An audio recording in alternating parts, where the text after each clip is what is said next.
नमस्कार मित्रांनो. छाटले जरी पंख माझे पुन्हा उडेल मी. छाटले जरी पंख माझे पुन्हा उडेल मी.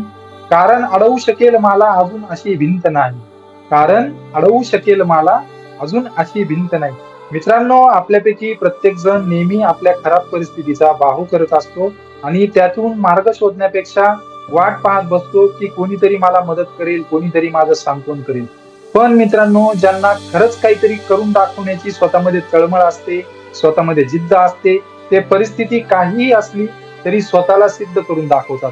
आणि हेच करून दाखवले आजच्या आपल्या पाहुण्या कुमारी आदिती सुभाष सांगळे यांनी, ज्यांनी आज फक्त वयाच्या 20व्या वर्षी केव्हीएन नाईक सिन्नर महाविद्यालय, सावित्रीबाई फुले पुणे विद्यापीठ आयोजित विभागीय पॉवर लिफ्टिंग स्पर्धा 2024 मध्ये उल्लेखनीय यश मिळवले आहे. सावित्रीबाई फुले पुणे विद्यापीठ पुणे आयोजित विभागीय पॉवर लिफ्टिंग स्पर्धा 2024 चे आयोजन चंद्ररूप ढाकले जैन कॉमर्स महाविद्यालय श्रीरामपूर येथे करण्यात आले होते. त्याचबरोबर त्या त्यांचे बीकॉमचे शिक्षण सुद्धा सिन्नर येथून पूर्ण करत आहे. म्हणजे आदिती ताई या स्पर्धा तर खेळतच आहे, पण त्याचबरोबर त्या त्यांचं शिक्षण सुद्धा करतायत. आणि मित्रांनो, एवढंच नाही तर विभागीय पॉवर लिफ्टिंग स्पर्धेत कुमारी आदिती सुभाष सांगळे यांनी 63 किलो वजनी गटात सुवर्ण पदाला गवसणी घालत अभूतपूर्व यश मिळवले आहे. सलग 2 वर्ष त्यांनी या गटात सुवर्ण पदक मिळवले. तशीच त्यांची निवड सावित्रीबाई फुले पुणे विद्यापीठाच्या संघात झाली असून अखिल भारतीय स्पर्धेत त्या विद्यापीठाचे प्रतिनिधित्व करणार आहे. आणि ही अखंड महाराष्ट्रासाठी एकदम गर्वाची गोष्ट आहे. मित्रांनो, याच्यावर नक्कीच तुम्ही या व्हिडिओला लाईक केलं पाहिजे. आणि अशा या महिला खेळाडू सोबत आज आपण एव्हीएस टेक्नॉलॉजी नाशिक प्रणित इंडिया लाईव्ह 365 च्या माध्यमातून गप्पा मारणार आहोत मित्रांनो. आणि मित्रांनो, यश मिळवण्यासाठी जितकं आवश्यक स्वतःची जिद्द असते तितकंच आवश्यक असतं मित्रांनो एका गुरुचं मार्गदर्शन आणि घरातील लोकांची प्रेरणा आणि सपोर्ट. चला तर मग मित्रांनो, जाणून घेऊया कुमारी आदिती सांगळे यांच्याबद्दल. मित्रांनो, सांगळे या तुमच्या आमच्या सारख्याच एक सामान्य कुटुंबातून आल्या आहेत. असं नाही का त्यांच्यासाठी काहीतरी वेगळी परिस्थिती, त्याही अगदी सामान्य कुटुंबातून आलेल्या आहेत मित्रांनो. आणि तरीही त्यांनी या गोष्टी केलेल्या आहेत. कारण मित्रांनो, इथं मी एक गोष्ट तुमच्या समोर नक्कीच सांगू इच्छितो की अवघ्या त्यांच्या वयाच्या त्या 6 वर्षाच्या असताना मित्रांनो वडिलांचे छत्र हरपले आणि त्यांची ही परिस्थिती बेताचीच असून वडील कुर्ला स्टेशनवर त्यावेळेस मित्रांनो कुलीचे काम करायचे. आणि एवढं मोठं संकट ज्यावेळी एखाद्या कुटुंबावर कोसळतं मित्रांनो, त्यावेळी आपण कल्पना करू शकतो मित्रांनो की त्या कुटुंबावर किती परिस्थिती म्हणजे बेताची असू शकते किंवा काय काय प्रॉब्लेम त्यांच्या घरात असू शकतात मित्रांनो. आणि ह्या अशा परिस्थितीत ही आपली एक मुलगी 6 वर्षाचीच असताना मित्रांनो त्यांच्या आईला त्यांच्या वडिलांच्या जागेवर भायखळा येथे रेल्वे दवाखान्यात मित्रांनो नोकरी करायला किंवा कुटुंबाचं मित्रांनो पालन पोषण करण्यासाठी त्या माऊलीला जावं लागलं आणि ती नोकरी करावं लागली. आणि या परिस्थितीमध्ये घरात कोणीतरी मोठे वडीलधारी नसताना त्यांचा सांभाळ कोण करेल, आपल्या मुलांकडे लक्ष कोण देईल. तर ह्या सगळ्या परिस्थितीमध्ये त्यांच्या मदतीसाठी धावून आलेत ते सर्व आव्हाड कुटुंब, जे की आदिती सांगळे यांचे मामा आहेत. आणि या पूर्ण आव्हाड परिवाराने त्यांना कशाचीही कमतरता भासू दिली नाही मित्रांनो. मेन गोष्ट ही आहे मित्रांनो आपल्याला इथं शिकण्यासारखी की मित्रांनो आजकाल आपण नाते बघतो, सगळं बघतो, पण मित्रांनो आज आपण फक्त चांगल्याच गोष्टी इथं बघू शकतो. आणि चांगल्याच गोष्टी आपण नेहमी लक्षात घ्यायला पाहिजे की स्वतःच्या मुलीसारखं तिला काहीही कमी न पडू देता आव्हाड कुटुंबाने जी आदिती सांगळे यांना मदत केली ती नक्कीच मित्रांनो वाखाणण्याजोगी आहे. मी त्यांच्या इथून आपल्या अखंड महाराष्ट्राकडून मी त्यांच्या इथं आभार मानतो मित्रांनो. आणि त्यांना जी मदत मिळाली किंवा त्यांना ज्या ज्या लोकांनी मित्रांनो इथं सांभाळलं किंवा त्यांना त्यांच्या कुटुंबाला काही मदत केली मित्रांनो, आर्थिक मदत कोणीही करू शकत नाही. मदत यालाच म्हणतात मित्रांनो का ज्या मदतीमुळे त्याचं आयुष्यातला जो प्रॉब्लेम आहे तो कायमचा मिटेल. आणि अशीच मदत मित्रांनो आदिती सांगळे यांना प्रत्येकाने केली. आईने जवळपास आईचीही मदत वाखाणण्याजोगी मित्रांनो, कारण आईने त्या परिस्थितीत कुठलाही अनुभव नसताना आणि घरातील आपला स्वतःचे म्हणजे पती हसबंड गेल्यानंतर त्यांनी स्वतःचं धाडस करणं कुठलाही अनुभव नसताना ही खूप मोठी गोष्ट आहे मित्रांनो. आणि त्या माऊलीने किती कष्ट केले असतील हे नक्कीच आपण याच्यातून समजू शकतो मित्रांनो. तर मी आता जास्त आपला वेळ घेणार नाही, त्यांच्याशी आपण गप्पा मारूयात. नमस्कार आदितीताई, आमच्या व्ह्युअर्स कडून आणि आमच्या टेक्नॉलॉजी कडून तुमचं मी एकदम सहर्ष स्वागत करतो आणि खूप खूप शुभेच्छा देतो तुम्हाला की तुम्ही जेही काही यश संपादन केलं आहे त्याच्यासाठी तुमचे खूप खूप शुभेच्छा आणि नक्कीच तुम्ही महाराष्ट्राचं नाव मोठं करत आहात. आदिताई, पहिले तर तुमचा सर्वांचा परिचय द्यावा तुम्ही इथं स्वतःचा. नमस्कार सर, मी आदिती सुभाष सांगळे, राहायला कल्याणला. ओके, राहायला कल्याणला नाही का आपण? हो, माझं मूळगाव नाशिक, माझा जिल्हा आहे मुळगाव. माझं पप्पांचं निराळे पिन्नर मध्ये. ओके. हा, पण आई इकडे कामाला असल्यामुळं मला इथं मी आईकडे आले. आई तिकडे कामाला असल्यामुळे तुम्हाला तिकडे जावं लागतं. हा, आदिताई, आम्हाला पहिले तर हे सांगा की जे तुम्ही आम्हाला सांगितलं की वडील गेले आणि त्यानंतर तुम्ही हे सर्व काही केलं, ही प्रेरणा आणि या खेळाकडे तुम्ही कसा वाटला? वयाच्या 6व्या वर्षी वडील एक्सपायर झाले. तेव्हा माझ्या आईला अशी चिंता पडली की मी माझी पोरं ठेवू कुठं, मी एकटी बाई, मला 3 पोरं. तर माझ्या आईने तिन्ही पोरं 3 ठिकाणी करून दिले. एक माझ्या पप्पांकडं, पप्पांच्या मम्मीकडे मोठ्या दादाला ठेवलं, मला मामाच्या घरी पाठवलं आणि 2 नंबरच्या दादाला मम्मीने आणलं मम्मीजवळ. असं करून आमच्या आईने आमचं शिक्षण पूर्ण केलं. त्यानंतर मला परत मी तुम्हाला इथे डिस्टर्ब करतो की म्हणजे तुम्ही म्हणजे एकही म्हणजे त्यांच्या सोबत नव्हते या देशात? नाही, फक्त माझा 2 नंबरचा दादा त्याच्यासोबत होता, ते पण 4 ते 5 वर्ष होतं. त्यानंतर आम्ही परत परत माझ्या मामांच्या गावाला ठेवलं. आम्ही तिन्ही भावंड नंतर मामांच्या गावाला राहिलो. आम्हाला मामांनी खूप चांगल्या प्रमाणे सांभाळलं, आम्हाला शिक्षण दिलं. आमचं सर्व शिक्षण मामाच्या इथूनच झालं. आमच्या पप्पांची मम्मी होती तेव्हा आम्ही तिच्याजवळही राहिलो. तिनेही खूप असं कधी कोणाची आठवण होऊन नाही दिली. तिनेही खूप प्रेमाने आम्हाला सांभाळलं. अच्छा, वडिलांच्या आईने? वडिलांच्या आईने. मला नक्कीच या गोष्टीचा खूप म्हणजे अभिमान आणि चांगलं वाटतंय का वडिलांच्या आईबद्दलही कोणीतरी एवढं खूप चांगलं बोलतंय आज या प्लॅटफॉर्मवर. मला त्या गोष्टीचा जास्त आनंद वाटला. काही काही असं सांभाळत नाही ना, बाईला दोष देऊन टाकतात. तसं माझ्या आईने माझ्या स्वतःच्या माझी आजी माझ्या आईला स्वतः बोलली की तुला काय करायचंय, मी आहे तुझ्या पाठीशी, तू पोरं माझ्याकडे आणून सोड. अरे नक्कीच नक्कीच नक्कीच, खूप खूप खूप. आणि मग ह्या खेळाकडे कसं वळलात ताई तुम्ही? मी 9वीला असताना आमच्या शाळेमध्ये ते कराटे म्हणून एक आले होते सांगायला की हा इथं क्लासेस चालू करू. तेव्हा फी फक्त 50 रुपये फी होती. मी 9वीला 8वीला होती तेव्हा. हा, तेव्हा कराटे आले. मी फक्त घरी गेली आणि बोलली की मला कराटे जॉईन करायचे म्हणून. मी मम्मीला फोन करून सांगितलं, मोठ्या भावाला सांगितलं की कराटे जॉईन कर. ते बोलले ठीक आहे कर. मग मी 9वीला एंडिंगला मी ब्लॅक बेल्ट झाली. तर तिथं पण खूप आनंद झाला. का हा, तिथं पैसे भरून तर माझ्या आईला असं वाटलं हा चल एवढे पैसे भरले काहीतरी सार्थक झालं म्हणून. त्याच्यानंतर आधीपासून स्पोर्ट्स म्हणजे ही आवडच होती. जेव्हा पण स्कूलमध्ये ज्या स्पर्धा राहायच्या त्याच्यामध्ये आपण प्रत्येक वेळेस भाग घेत जायचा. Okay okay okay. आणि मग याच्यावर आई वडिलांचं काय मत राहायचं? आई वडिलांचं आई करतीये तू कर, तुझ्या पाठीशी आहे असं. फक्त कुठं हे करू नको की लॉस होईल असं. जे करशील ते मन लावून कर असंच. आणि मग असं आपण बघितलं की तुमच्या आयुष्यातली सर्वात पहिली स्पर्धा कोणती? पॉवर लिफ्टिंग मधली म्हटलं तर क्लासिक पॉवर लिफ्टिंग 2023 ची. पॉवर लिफ्टिंग मध्ये आता तुम्ही स्वतः 9वीला असताना तुमचं म्हणजे खेळाचं तुम्ही करिअर सुरू केलं, तर मग पहिली स्पर्धा कोणती खेळली? मी तालुक्याची खेळली होती. ती पण शालेय तर्फेच होती. पण तेव्हा काही एवढं हे नव्हतं, जातीये खेळतीये बस असंच होतं. ती स्पर्धा कोणती होती सांगता येईल? कराटे तालुकास्तरीय. अच्छा, तालुकास्तरीय कराटेची स्पर्धा होती. आणि मग तुम्ही आम्हाला तुमचं जेव्हा आपली चर्चा झाली मागे काल, त्यावेळेस ते ब्लॅक बेल्टचं काय म्हणजे कसं झालं? ब्लॅक बेल्ट म्हणजे ती एक एक्झाम राहते. ती महिना 1.5 महिन्यानी निघायची.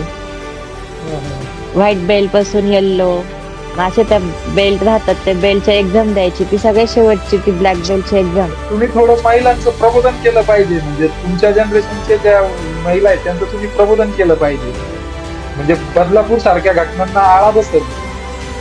तसं प्रबोधन करता का तुम्ही? प्रबोधन करायला तसं घरच्यांनी पण पोरींना सपोर्ट केला पाहिजे. हा, तू करतीये ना, तुझ्या हो. पाठी आम्ही आहे, म्हणजे त्यांना आपल्या स्वतःच्या एक्झॅक्टली संरक्षणासाठी. मला एक्झॅक्टली हेच म्हणायचंय की काही काही खेळ आपल्या समाजाने असे ठरवले का ते जेंट्सनेच खेळावे किंवा मुलांनीच खेळावे, असं बंधन नाही पाहिजे बुवा, असं मला ऍक्च्युली म्हणायचंय. आपल्या गावाकडं पण खूप बंधन आहे, पण ते हो. तसं माझ्या घरातून मला नाहीये. आपल्या हो. गावाकडे कसं पोरगी ह्या टायमाला गेली, तू त्या टायमाला ये, टायमिंगचं बंधन हो. मलाही आहे. पण आजकाल पोरींना कसं आहे की नाही, तू खेळायचं नाही, तू कॉलेजला गेली, तू अभ्यास कर, कॉलेज हम्म. सुटलं घरी ये, घरातली हो. हो. कामं, ते चूल आणि मूल म्हणतात ना, ते तसं आपल्या गावाकडे अजूनही आहे. Right right right right. तुमचं वय काय ताई आता अभिजी? 20 चालू आहे. त्यामुळे तुमची मॅच्युरिटी खूप आहे. पण ओके ओके. पुढचा प्रश्न हा आहे माझा की ज्या पण स्पर्धा तुमच्या झाल्यानंतर म्हणजे पॉवर लिफ्टिंग मध्ये तुम्ही कशा आल्यात, आणि मग त्याच्यामध्ये तुम्हाला गुरुंचं मार्गदर्शन, तुम्हाला गुरु कसे भेटले, आणि पॉवर लिफ्टिंग मध्ये तुम्ही जावं बुवा हे तुम्ही कसं डिसाईड केलं? म्हणजे मी कबड्डी खेळायला जात होती, कराटे झाले, माझं गावाला शिक्षण 12वी पर्यंत झालं, मला इथं आणलं मम्मीनी. मग मी ओके. इथं घरातच बसलेली राहायची, पण माझ्या मामाचा मुलगा आणि मुलगी कबड्डी खेळायला जायचे, तर मी त्यांना बघून बघून मी मामाला बोलली, मामा मला खेळू का मी यांच्यासोबत? मामा बोलला ठीक आहे खेळ. मामाने माझं तिथं ऍडमिशन घेतलं तिथं, आणि तेवढ्यात मीराबाई चानूनी मेडल मिळवलं होतं. कोणी कोणी? ते ऑलिम्पिकचं, Mirabai Chanu, okay okay okay okay. हा वेट लिफ्टिंग मधली. हो बरोबर हा. बरोबर हो. हा, आणि ते ऑलिम्पिक, तेव्हा मी ती बातमी ऐकली होती. तर तिथं ना एक रेखा जाधव म्हणून ताई होती. 2022 की 2023 सालातली गोष्ट असेल, बरोबर ना? हा, त्यावेळेस त्यांना 22. ऑलिम्पिकमध्ये हो राईट राईट राईट. ओके हा, ओके. तर तिथं रेखा जाधव म्हणून एक ताई होती, ती पण व्हॉलीबॉल मध्ये इंटरनॅशनल प्लेयर आहे. ती तिथं कबड्डी खेळायला यायची. मी तिला फक्त असं बोलली की ताई, कुठे होत्या त्या? कल्याणमध्ये, अच्छा, कल्याणमध्ये भेटल्या त्या. हा. ओके. तर त्यांना मी म्हंटल की ताई असं आहे म्हणून मला जायचंय, तर ती बोलली ठीक आहे, माझ्या ओळखीची एक जण आहे, मी तिला तुझं कॉन्टॅक्ट करून देते. तर तिने कॉन्टॅक्ट केल्यामुळे आज मी इथं आहे, आणि माझ्या आई आणि भावानी आणि सगळ्यात बेस्ट गुरु भेटले मला. ओके. काय नाव होतं आपल्या गुरूंचं? निलेश नामदेव भोईर. काय बोलाल गुरूंबद्दल अजून काही? गुरूंबद्दल बोलायला गेलं म्हणजे, जर शिक्षकाची जेव्हा कॉम्पिटिशन असते ना, तेव्हा त्यांची हालत त्यांनाच बघवत नाही. जो खेळतो ना त्याच्यापेक्षा त्यांची हालत एकदम बेकार होऊन जाते. धावपळ की नाही, माझ्या पोराचा पण नंबर आला पाहिजे, माझ्या पोरांनी पण मेहनत केली आहे, असं त्यांचं म्हणणं असतं. प्रत्येक वेळेस कॉम्पिटिशन चालू असताना ते सपोर्ट करतात एका बाजूला, पण त्यांच्या मनात जी भीती असते ती एका बाजूला असते. आजपर्यंत जे काही मला किट आहे ते सगळं माझ्या गुरूंचं आहे. माझे गुरु सुद्धा पॉवर लिफ्टिंग खेळतात. Okay okay. भोईर सर. हा, म्हणजे इक्विप आणि क्लासिक पॉवर लिफ्टिंग मध्ये 2 असतात. क्लासिक म्हणजे त्याला कॉस्ट्युम वगैरे नसतात, तर इक्विपला कॉस्ट्युम असतात. माझी एवढी परिस्थिती नाही की मी ते कॉस्ट्युम घालल आणि मग ती पॉवर लिफ्टिंग करत. जे काही आहे ते आज मी माझ्या गुरूंचे कॉस्ट्युम घालून मी आज तिथपर्यंत. जबरदस्त. आणि की मग तुम्ही या ज्यावेळेस स्पर्धा खेळता, किंवा आता म्हणजे जसं तुम्ही कॉस्ट्युमचं बोलले का बुवा माझी परिस्थिती नाही पण मी गुरूंचं करून करते बुवा, तर मग आता हे आपलं तुम्हाला माहिती का, लास्ट 2 मंथ पहिले पण आपल्या ऑलिम्पिक मध्ये जे झाला होता प्रॉब्लेम, तो फक्त काहीशा वजनामुळे झाला होता प्रॉब्लेम. ठीक आहे, त्या गोष्टी आपण हा, इथं काही बोलू नयेत, बरोबर ना? तुम्ही जाणून असाल तर हे वजन वगैरे जे मेंटेन करतो आपण, किंवा ते मेंटेन करावं लागतं, मग तो डाएट फॉलो करावा लागतो, मग हे कसं तुम्ही मॅनेज करता?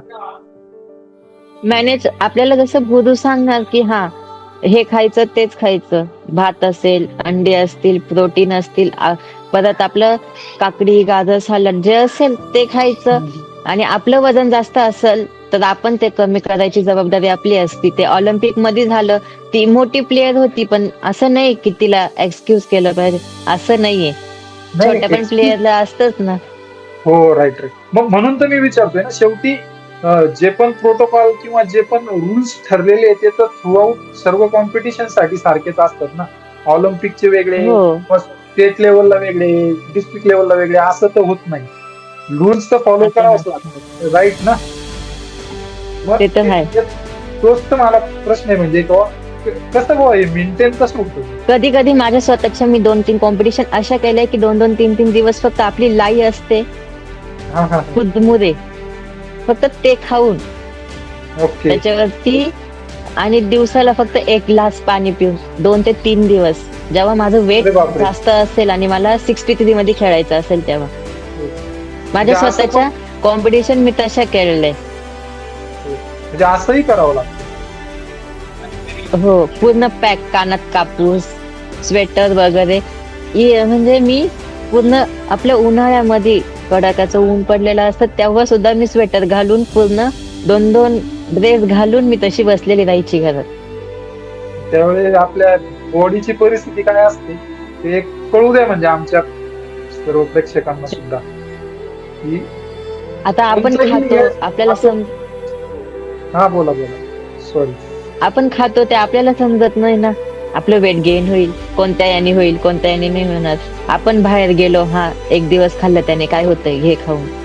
असं मित्र मैत्रीण झाले, आपण स्वतःने पण त्यांना दोष देण्यापेक्षा स्वतःने आपण विचार केला पाहिजे ना, की नको, हे नाही खायला पाहिजे. ते आपण विचार नाही करत. भूक लागली नंतर तो त्रास होतो आपल्याला. हा हा.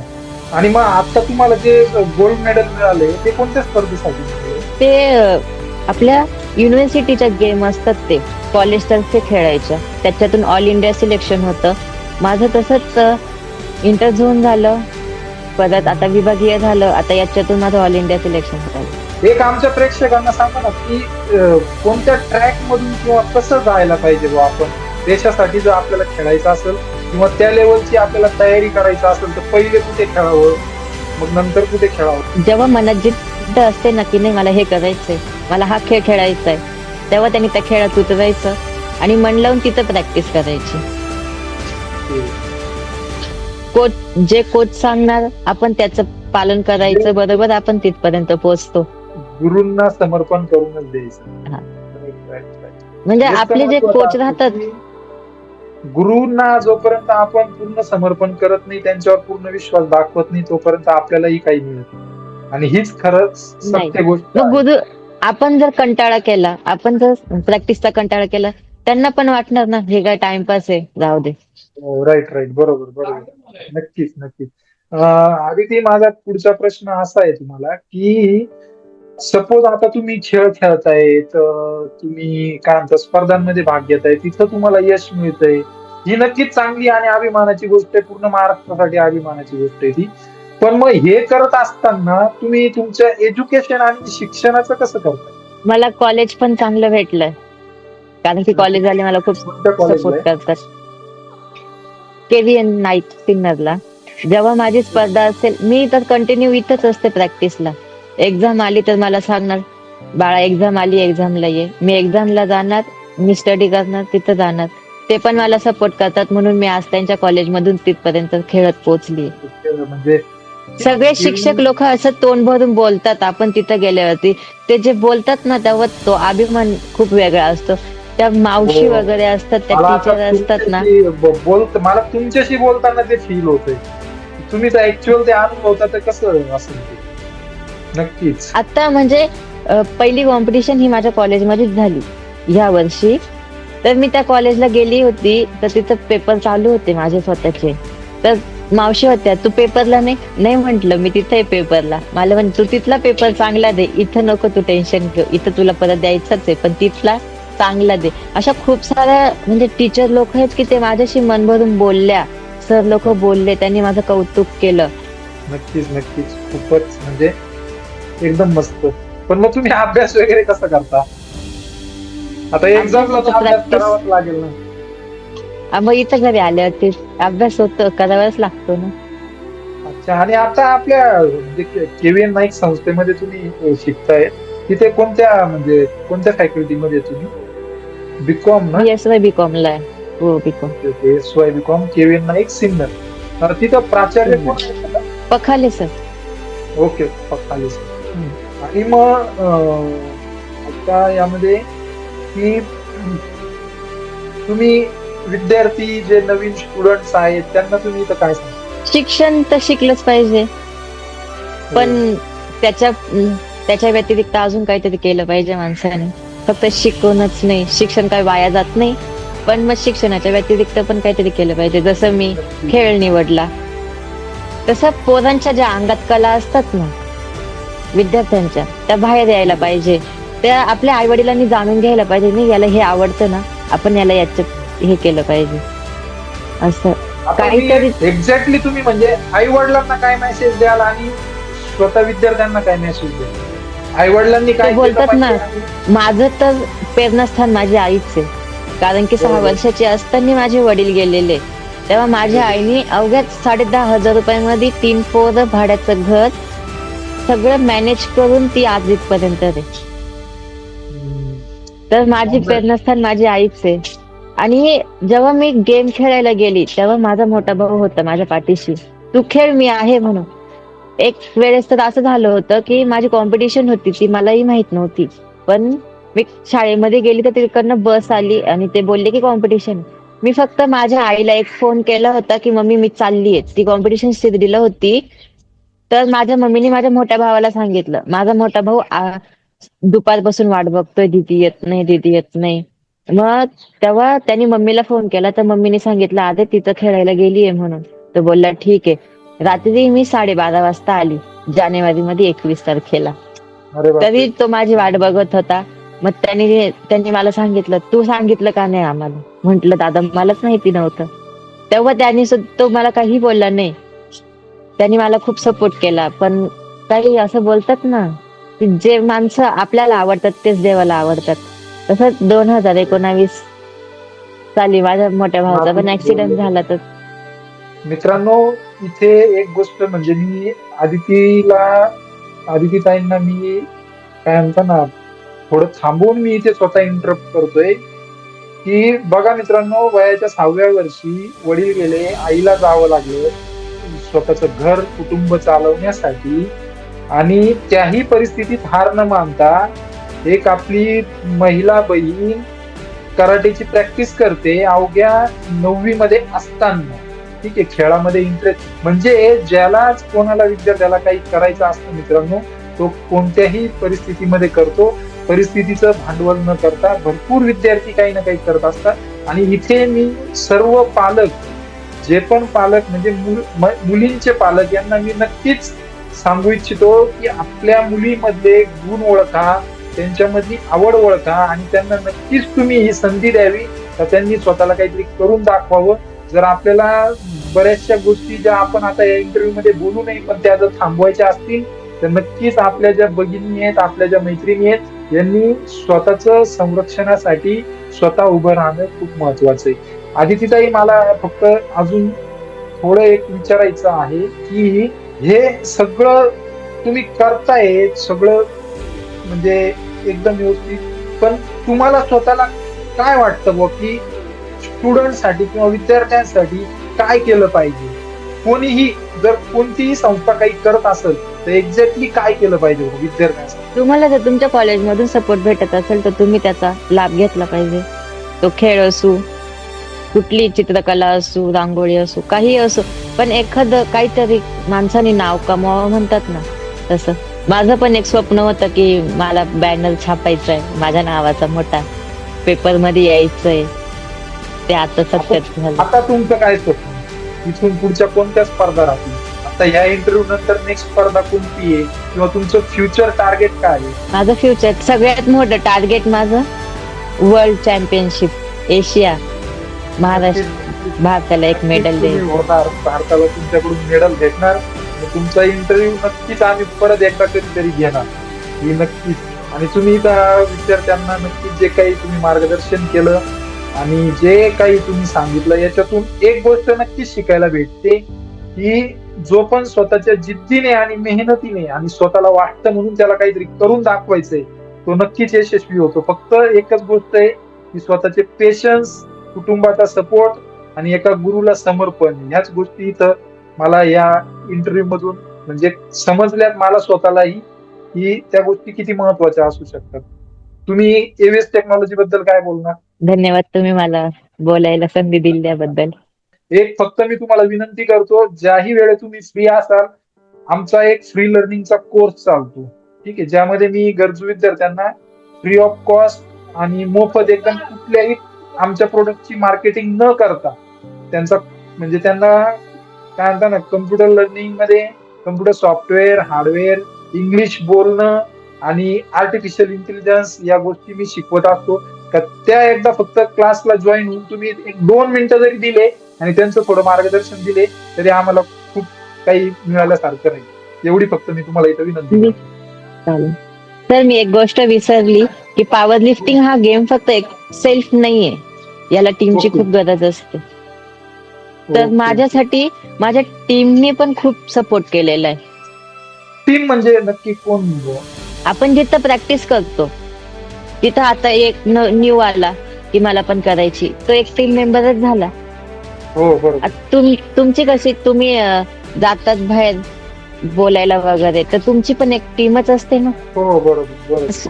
ओके ओके, ठीक आहे. धन्यवाद, तुम्ही खूप तुमचा अमूल्य वेळ आम्हाला दिला आणि आमच्या स्टुडंटला, आमचे जे व्ह्युअर्स आहे आमच्या चॅनलचे, त्यांनाही तुमचं मार्गदर्शन मिळालं आणि नक्कीच याच्यातून काहीतरी बदल घडवण्याचा आपण प्रयत्न करू आणि तो बदल होईल. जय शिवराय, जय महाराष्ट्र.